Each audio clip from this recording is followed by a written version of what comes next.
O presidente Jair Bolsonaro questiona a validade da Comissão da Verdade no país. Direto para Brasília com Luciana Verdolim.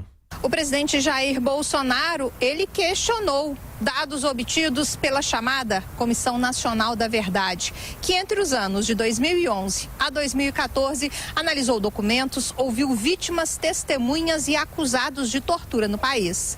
Durante o trabalho, as Forças Armadas reconheceram a responsabilidade institucional pela ocorrência de graves violações de direitos humanos. O presidente, no entanto, questiona o trabalho realizado e coloca em dúvida o resultado final apresentado. Você acredita em Comissão da Verdade?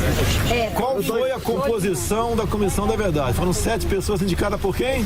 Mas um documento... Dilma, a questão de 64, não existe documentos de matou, não matou, isso é balela. Não tem nada escrito que foi isso, foi aquilo, o sentimento. Está nas fitas de ontem, meu sentimento era esse. A nova polêmica em torno dos desaparecidos políticos durante a ditadura militar no país começou na última segunda-feira, quando o presidente Jair Bolsonaro afirmou que, por vivência, sabia o que tinha acontecido com o pai do presidente da OAB, Felipe Santa Cruz, que desapareceu em 1974. O presidente defende a tese de justiçamento. Afirma que Fernando Santa Cruz foi morto pelos próprios companheiros.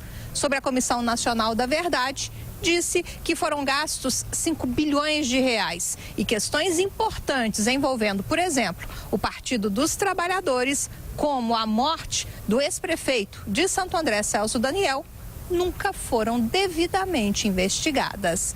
Com relação à lei da anistia, o presidente Bolsonaro disse que não pretende discutir o acordo fechado no passado. Eu não pretendo mexer no passado, eu pretendo respeitar a lei da anistia de 79, esse é meu sentimento, acho que tem que ser respeitado de 79, até que os militares foram além do que o pessoal pedia naquela época. O presidente da OAB vai pedir que o Supremo Tribunal Federal cobre do presidente da República explicações sobre as informações que ele diz ter sobre o desaparecimento do pai. Jair Bolsonaro, no entanto, voltou a afirmar que não tem documentos que comprovem suas afirmações. A Procuradoria Federal dos Direitos do Cidadão divulgou nota aqui em Brasília afirmando que chefe de Estado tem o dever de revelar eventuais informações sobre crimes ocorridos durante a ditadura militar. Ainda de acordo com a Procuradoria, o desaparecimento forçado é considerado um crime permanente, até que seja descoberto o paradeiro da vítima. De Brasília, Luciana Verdolim. Bom, e para o Bruno e o Constantino comentarem, eu só acrescento aqui, a ex-presidente da República, Dilma Rousseff, concedeu uma entrevista ao portal UOL. O título é Bolsonaro, o incontrolável.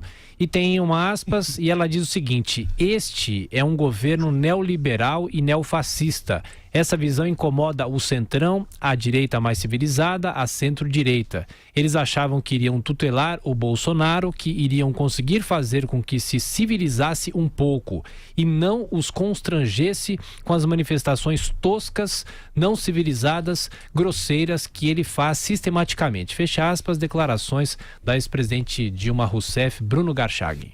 Dona Dilma, não dá para ser neoliberal e neofascista ao mesmo tempo. São conceitos diferentes.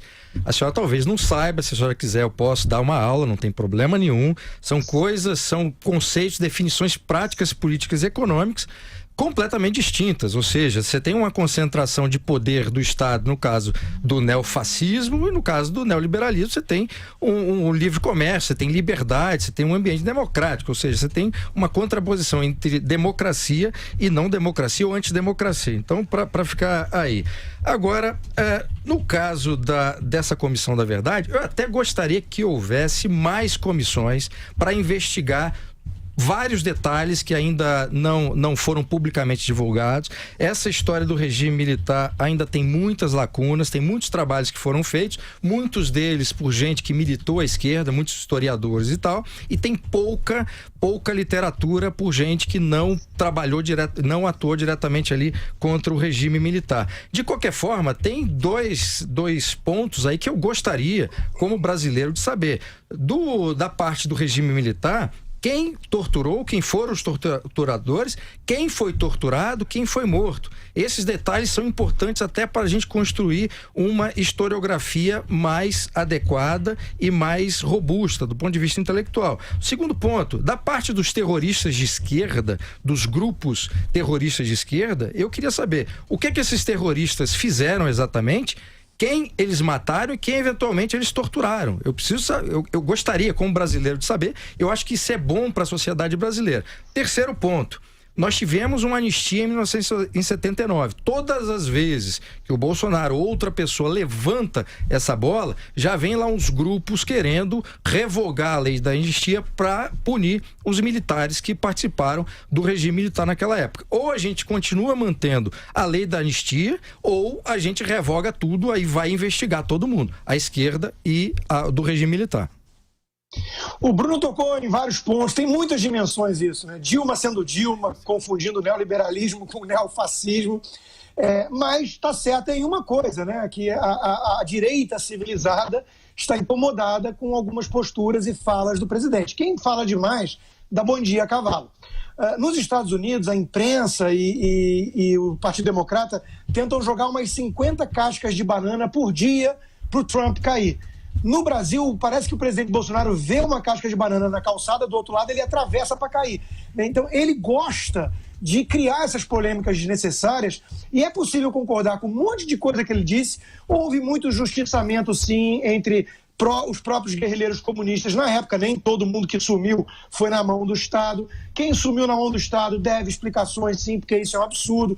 E ao mesmo tempo, havia um contexto de Guerra Fria e os comunistas não lutavam por democracia, lutavam por uma ditadura no estilo cubano. Então, tem várias dimensões. Mas uma das principais, na minha opinião, é que todo esse debate que é mais acadêmico, histórico e de interesse de grupos, né, não justificam o presidente ter sido tão, digamos assim, insensível e demonstrando falta de empatia ao fazer uma declaração da forma que fez, com o conteúdo que fez, para o presidente da OAB, que teve o pai que desapareceu quando ele tinha apenas 2 anos de idade. Veja, você abominar isso, você condenar de forma veemente a fala do presidente, não tem nada a ver com o resto. Você pode achar que o presidente da OAB é um petista que merece também ser recriminado por várias falas que ele já fez sobre o Sérgio Moro e companhia, e merece.